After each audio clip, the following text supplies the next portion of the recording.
Good morning students. आप यहाँ पर चैप्टर रीड कर रहे थे मानव बस्ती। ठीक है, तो मानव बस्ती में यहाँ पर हम देखेंगे ग्रामीण बस्ती।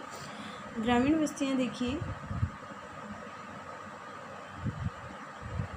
ग्रामीण बस्तियों की बात करते हैं। ग्रामीण बस्ती निकट साधे तथा प्रत्यक्ष रूप से भूमि से नज़दीकी की संबंध रखती हैं। देखिए, ग्रामीण बस्तियों की हम यहाँ पर बात करें तो वह निकट साथ है, या हम ये कह सकते हैं कि डायरेक्ट रूप में वह उसके जो संबंध है वह किससे हैं, भूमि से हैं। यहाँ के निवासी अधिकतर प्राथमिक गतिविधियों में लग रहे होते हैं। प्राइमरी एक्टिविटीज़ में यहाँ के जो आवास करते हैं, यहाँ के जो निवासी हैं वो लगे हुए होते हैं, इन्वॉल्व होते हैं। और प्राइमरी एक्टिविटीज़ कौन सी होती है बेटा, जैसे कि कृषि पालन है, कृषि है, पशुपालन है, मछली पकड़ना आदि इनके प्रमुख व्यवसाय होते हैं। बस्तियों का आकार जो है वह अपेक्षाकृत छोटा होता है।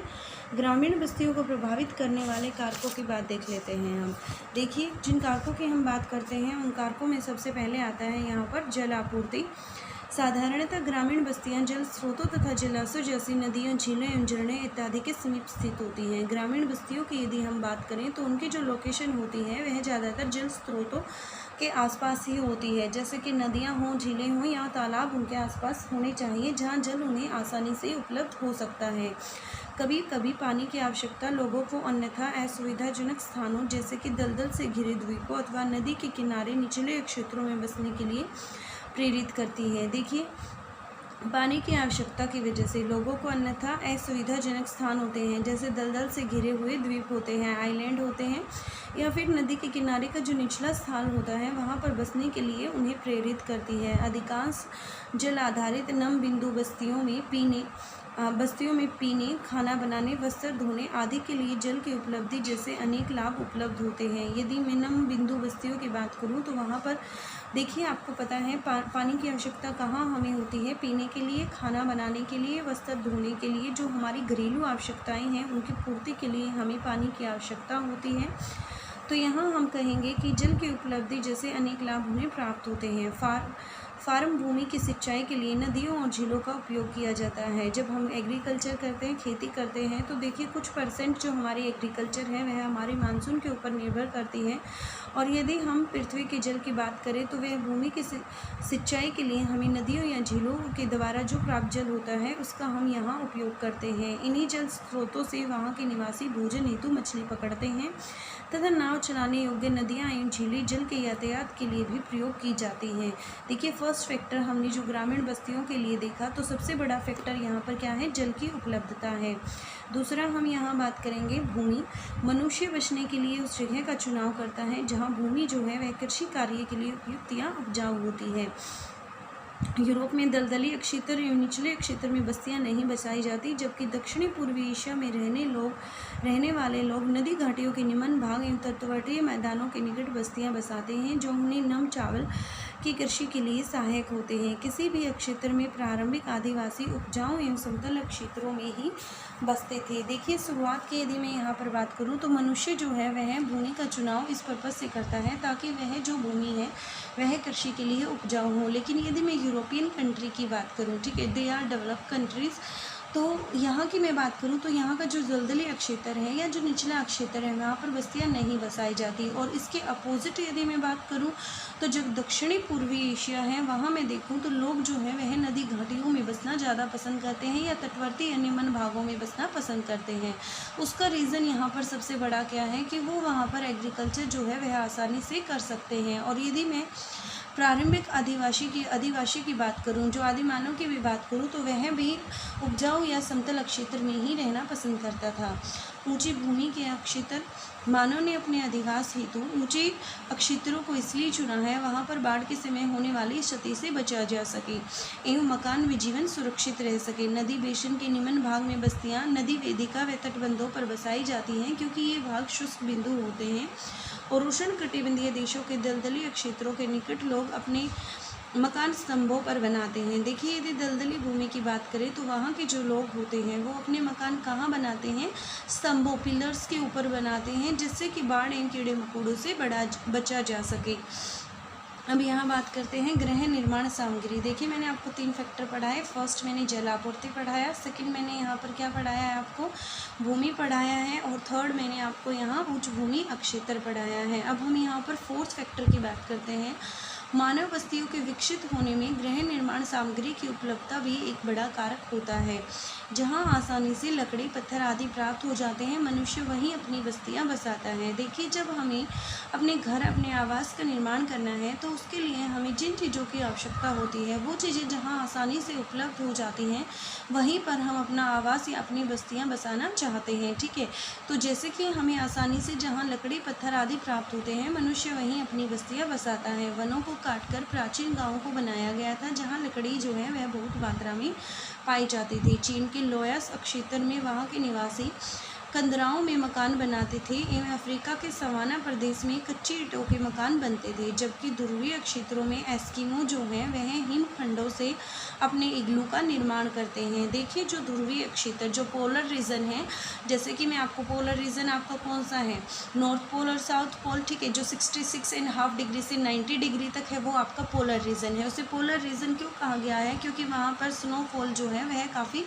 भारी मात्रा में होता है। तो वहाँ के जो लोग होते हैं उन्हें एस्किमो कहा जाता है, और वो जो अपने घर बनाते हैं उन्हें इग्लू कहा जाता है। एक नंबर में आपसे यहाँ से ये क्वेश्चन भी पूछा जा सकता है कि एस्किमो कौन होते हैं और एस्किमो अपना घर कैसे बनाते हैं। ठीक है, उनके घरों को क्या कहा जाता है? इग्लू कहा जाता है। उसके बाद देखिए, सुरक्षा, राजनीतिक अस्थिरता, युद्ध या पड़ोसी समूहों की उपद्रवी होने की स्थिति में गाँव को सुरक्षात्मक पहाड़ियों अथवा सुरक्षा, राजनीतिक अस्थिरता, युद्ध या पड़ोसी समूहों के उपद्रवों के होने की स्थिति में गांव को सुरक्षात्मक पहाड़ियों एवं द्वीपों पर बसाया जाता है। नाइजीरिया में खंडे इंसेलबर्ग अच्छी सुरक्षित स्थिति प्रदान करते हैं। भारत में अधिकतर दुर्ग जो हैं वह ऊंचे स्थानों अथवा पहाड़ियों पर बनाए गए हैं। देखिए, जितने भी, यदि मैं किलों की बात करूं तो जो किले हैं वह सुरक्षा के पर्पज़ की वजह से, ठीक है, ऊंचे स्थानों पर या पहाड़ियों पर बनाए गए हैं। अब यहाँ हम बात करेंगे नियोजित बस्तियों की।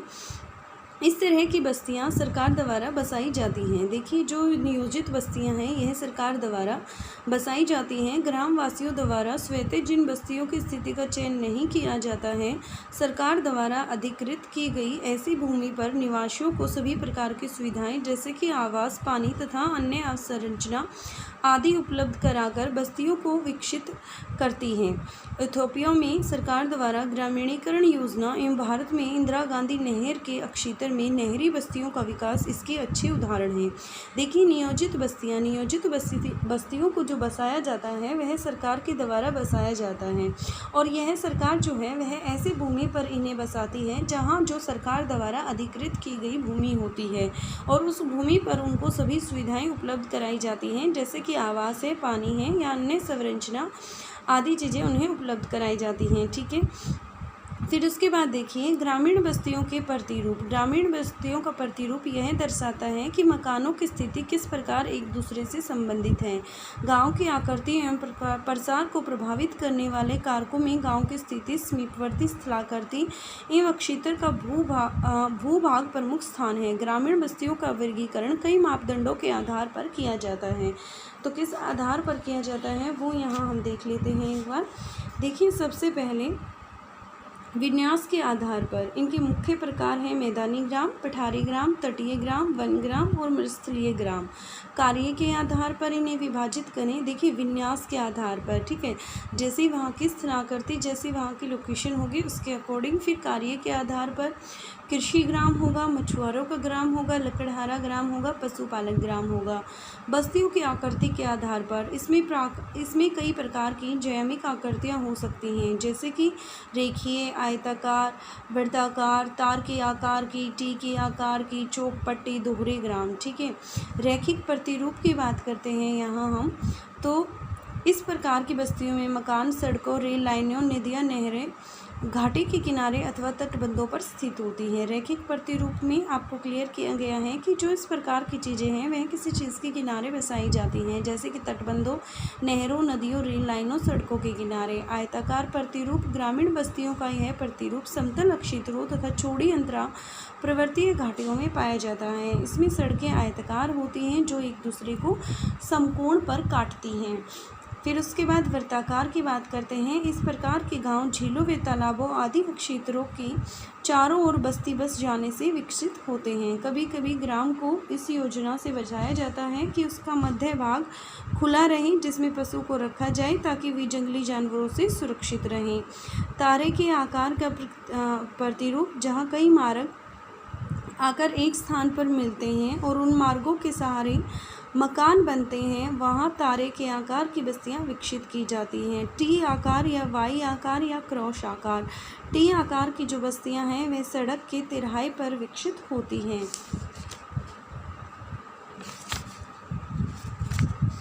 देखिए, इस तरह की जो बस्तियां हैं उनके एक इमेज आपको दिखा देती हूँ।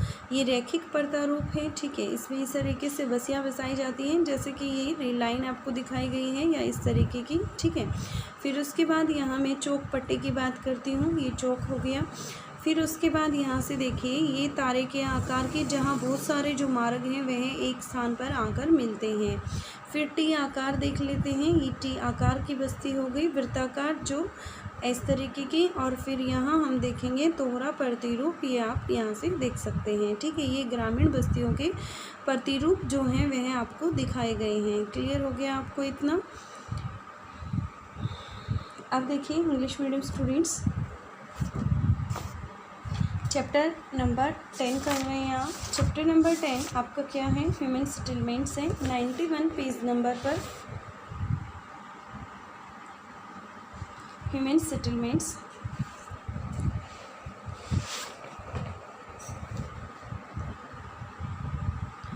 ह्यूमन सेटलमेंट्स में हम यहाँ देखेंगे रूरल सेटलमेंट। देखिए, जो ग्रामीण सेटलमेंट है are mostly closely and directly related to land. ये जो है मतलब किससे संबंधित है? लैंड से संबंधित है। They are dominated by primary activities such as agriculture, animal husbandry, fishing etcetera. कहते हैं यहाँ के जो लोग हैं वो ज़्यादातर प्राइमरी एक्टिविटीज़ में इन्वॉल्व होते हैं, जैसे कि agriculture, animal husbandry and fishing. The settlement size is relatively small. और यहाँ के जो बस्तियों का साइज़ होता है वह काफ़ी छोटा होता है। Some factors affecting the location of rural settlement. कुछ फैक्टर्स ऐसे हैं जो मानव बस्तियों को प्रभावित करते हैं। उन फैक्टर्स के बारे में देख लेते हैं। सबसे पहले हम यहाँ बात करेंगे वाटर सप्लाई की। Usually rural settlement are located near the water bodies such as river, lakes and springs where water can easily be obtained. जो मानव बस्तियाँ हैं वो ज़्यादातर कहाँ पर बसती हैं? झीलों के नज़दीक, नदियों के नज़दीक, या फिर हम कह सकते हैं कि झरनों के नज़दीक, ठीक है। स्प्रिंग्स क्या होते हैं? झरने होते हैं। तो देखिए यहाँ पर जो ग्रामीण बस्तियाँ हैं वह पानी जहाँ पर मौजूद होता है उसके आसपास ही बसती हैं। फिर देखिए, sometimes the need for water drive people to settle in otherwise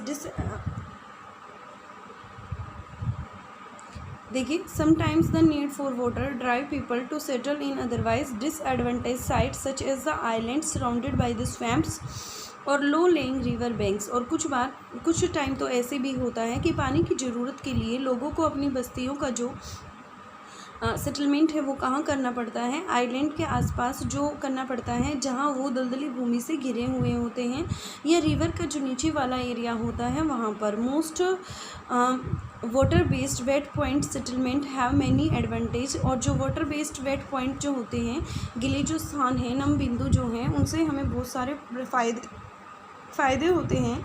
such as water, ऐसा जो पानी होता है उसका प्रयोग ड्रिंकिंग के लिए, कुकिंग के लिए या वॉशिंग के लिए किया जा सकता है। Rivers and lakes can be use to irrigate farm land. और रिवर्स और लेक का जो प्रयोग है वह इरीगेशन के लिए, लैंड को इरीगेट करने के लिए भी किया जा सकता है। Water bodies also have fish.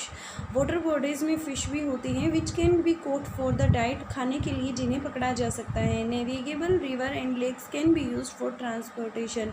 और जो थोड़े से बड़ी क्षेत्र में रिवर्स या लेक्स होती हैं उनका प्रयोग यातायात के लिए भी किया जा सकता है। अब यहाँ हम देखेंगे लैंड के बारे में। People choose to settle near fertile land. जो व्यक्ति हैं वह ज़्यादातर कहाँ रहना पसंद करते हैं? उपजाऊ भूमि में।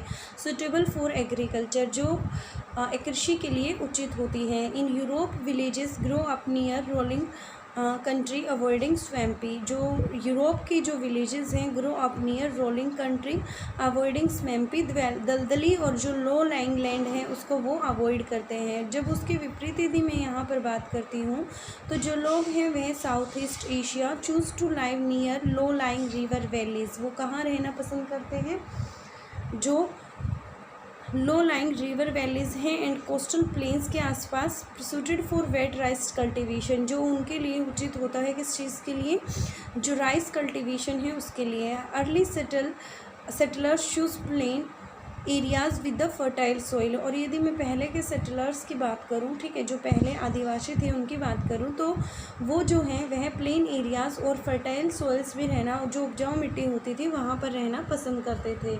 अब देखिए अपलैंड्स की बात करते हैं। Upland which is not prone to flooding was chosen to prevent damage to houses and loss of life. Upland का जो यूज़ है वह कब किया जाता है, बाढ़ वगैरह से बचने के लिए, अपने घरों को उस और अपने जीवन को उस नुकसान से बचाने के लिए। Thus in low lying river basin people choose to settle on terraces, इसलिए लोग जो हैं वह लो लाइंग बेसिन में रहना पसंद नहीं करते, वो टेरेस पर रहना पसंद करते हैं। Levees which dry point in tropical countries की यदि बात करूँ, people build their houses on stilts near marshy land to protect them self from the flood insects and animal pets. ये कहता है ट्रॉपिकल कंट्रीज़ की यदि हम बात करें तो वो दलदली भूमि से बचने के लिए या फिर जो फ्लड वगैरह है इंसेक्ट्स या एनिमल्स पेट्स से बचने के लिए अपने घरों को जो है पिलर्स पर बनाते हैं। Building material is also important for living. देखिए the availability of building material, जैसे कि कौन सा मटेरियल, जैसे कि वुड है, स्टोन है। Near settlement is another advantage. Early villages were built in forest clearing where wood was plentiful, जो पहले गांव बसाए गए थे वो फॉरेस्ट को क्लियर करके बनाए गए थे और जहां पर जो लकड़ी है वह काफ़ी बहुत ज़्यादा मात्रा में थी। इन लॉयस की यदि लॉयस एरिया ऑफ चाइना, लॉयस एरिया की जो लॉयस क्षेत्र कहाँ पर है, चाइना में। कीव डिवेलिंग वर इम्पोर्टेंट, यहाँ पर क्या बनाए गए हैं, लॉयस क्षेत्र की जब मैं यहाँ पर बात कर रही हूँ तो वहाँ जो है निवासी जो हैं वहाँ के कंदराओं में मकान बनाते हैं, गुफाओं में मकान बनाते हैं। और अफ्रीकन जो हैं वह उनकी सवाना जो बिल्डिंग मटेरियल हैं वर मड ब्रिक, और अफ्रीका के जो सवाना प्रदेश हैं वहाँ के मकान कच्ची ईंटों से बने होते हैं। एंड एस्किमोज़ इन पोलर रीजन, और जो एस्किमोज़ हैं, ठीक है, देखिए जो पोलर रीजन में व्यक्ति रहते हैं उन्हें क्या कहा गया है, एस्किमोज़ कहा गया है। और वो पोलर रीजन में जो रहते हैं उनके जो घर होते हैं उन्हें इग्लू कहा जाता है, उनके जो घर हैं उन्हें इग्लू कहा जाता है। और जो किससे बने होते हैं, आइस ब्लॉक का यूज़ करके वह अपने घरों का निर्माण करते हैं। फिर उसके बाद नेक्स्ट पॉइंट देखते हैं यहाँ पर। नेक्स्ट क्या है हमारा यहाँ पर, डिफेंस, सुरक्षा के पर्पज़ से भी घरों का निर्माण किया जाता है। During the times of the political instability, war, hostility of neighboring group villages were built on defensive hill and island। घरों का निर्माण पॉलिटिकल इंस्टेबिलिटी या युद्ध या पड़ोसी जो विलेजेस होते हैं उनसे खतरे की वजह से इनका जो निर्माण है वह हिल या आइलैंड पर किया जाता है। इन नाइजीरिया की यदि हम बात करें तो Upstanding Inselberg formed good defensive sites. In India, most of the forts are located in higher ground or hills। आप इंडिया में देख सकते हैं कि जो मोस्टली जो फोर्ट्स हैं उनका निर्माण जो किया गया है वह हायर ग्राउंड्स पे किया गया है या हिल्स पे किया गया है। प्लांट सेटल की देख लेते हैं। Sites that are not spontaneously chosen by the villager themself. Planned settlement are constructed by the government by providing shelter, water and other infrastructure on acquired land. ये कहता है कि जो प्लांट सेटलमेंट है वह गवर्नमेंट के द्वारा किया जाता है और यह जो सेटलमेंट है वह कहाँ किया जाता है, जो इंफ्रास्ट्रक्चर एक्वायर्ड किया गया है गवर्नमेंट के द्वारा और इसमें लोगों को जो फैसिलिटी दी जाती है वो शेल्टर, वाटर और अदर इंफ्रास्ट्रक्चर फैसिलिटी जो है वह उन्हें अवेलेबल कराई जाती हैं। The scheme of villagisation in Ethiopia की यदि स्कीम जो है ग्रामीणीकरण से संबंधित। The canal colonies in Indira Gandhi canal command area in India some are good example. Rural settlement pattern देख लेते हैं किस तरीके से रूरल जो सेटलमेंट है उसको किया गया है। विभाजित किया गया है। देखिए, रूरल सेटलमेंट में भी classified on the basis of number of criteria. बहुत सारे तरीके हैं जिसके आधार पर उन्हें क्लासिफाई किया जा सकता है। On the basis of setting के आधार पर the main type are plain villages, plateau villages हो सकते हैं, कोस्टल विलेजेस हो सकते हैं, forest villages and desert villages.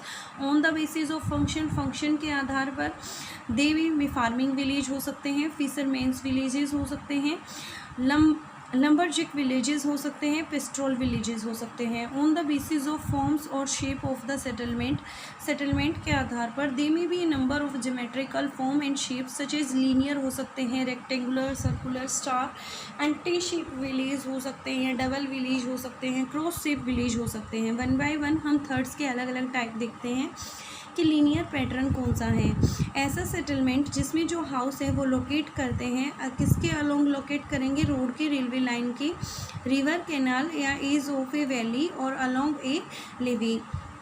Rectangular pattern कैसा होता है? Such a pattern of rural settlement are found in a plain area way wide inter mountain valley में the road are rectangular and cut each other at right angle. Rectangular pattern कैसा होता है? जिसमें जो road होते हैं वह जो होते हैं वे रेक्टेंगुलर शेप में होते हैं और एक दूसरे को समकोण पर काटते हैं। ठीक है, राइट एंगल 90 डिग्री के कोण पर एक दूसरे को काटते हैं। फिर उसके बाद यहाँ हम बात करेंगे सर्कुलर पैटर्न की। सर्कुलर पैटर्न जो है, circular villages develop around lake. ये जो विलेजेस हैं वह लेक के चारों तरफ डेवलप किए जाते हैं टैंक्स के। Sometimes the villages is planned in such A way that the central part remain open.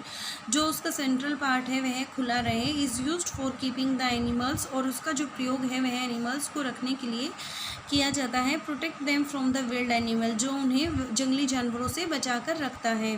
Star like pattern where several roads coverage star shape settlement develop by the houses built along the road. जो star like pattern ऐसा होता है जिसके अंदर बहुत सारे road जो हैं वह एक पॉइंट पर आकर मिलते हैं, तो उसे स्टार लाइक पैटर्न कहा जाता है। T shape, Y shape, cross shape और cruciform settlement. T shape settlement develop at tri junction of the roads. जैसे ये टी शेप दिखाई गई है, वाइल जो वाई शेप है इस तरीके से जो क्रॉस करते हैं वो वाई शेप सेटलमेंट कहलाते हैं। Where two roads converse on a third. Two roads जो कन्वर्स करेंगे सिर्फ एक सिंगल रोड पे। Houses are built along this roads. और जो घरों का निर्माण है वह इन्हीं रोड्स के साथ साथ किया जाता है। Cruciform settlement develop on the cross road. और जो क्रूसिफॉर्म सेटलमेंट है वह क्रॉस रोड के चारों तरफ किया जाता है। And houses extend in all four direction. और हाउसेज को एक्सटेंड किया जा सकता है चारों दिशाओं में। Double villages this settlement extended on both sides of river. ये जो सेटलमेंट्स हैं यह रिवर के दोनों तरफ जो है वह एक्सटेंड किए जाते हैं। Where there is a bridge और ए फेरी। जहाँ पे क्या होता है उसके नज़दीक कोई ब्रिज वगैरह या फेरी वगैरह होती है। ठीक है, क्लियर हो गया आपको इतना। सेटलमेंट्स के जो मैंने आपको पैटर्न बताए हैं विलेज सेटलमेंट की, तो वो पैटर्न यहाँ से आप देख सकते हैं। फिगर्स आपको क्लियर किए गए हैं। ठीक है, तो देखिए लीनियर पैटर्न आपको दिखाया गया है। Then after cross shape pattern, star like, जहाँ पर बहुत सारे जो रोड्स हैं एक जगह पर आकर एक दूसरे को क्रॉस करते हैं, एक पॉइंट पर आकर मिलते हैं, उसे क्या कहा गया है? स्टार लाइक पैटर्न बोला गया है। टी शेप जो टी की फॉर्मेशन कर रहा है, वाई। फिर उसके बाद सर्कुलर जो एक खुला पोर्शन या जो लेक के चारों तरफ जो सेटलमेंट्स होते हैं उन्हें सर्कुलर पैटर्न कहा जाता है। डबल पैटर्न जहाँ पर दो रास्ते आकर आपस में क्रॉस करते हैं उसे डबल पैटर्न कहा गया है। ठीक है, तो यहाँ तक आपका क्लियर हो गया है।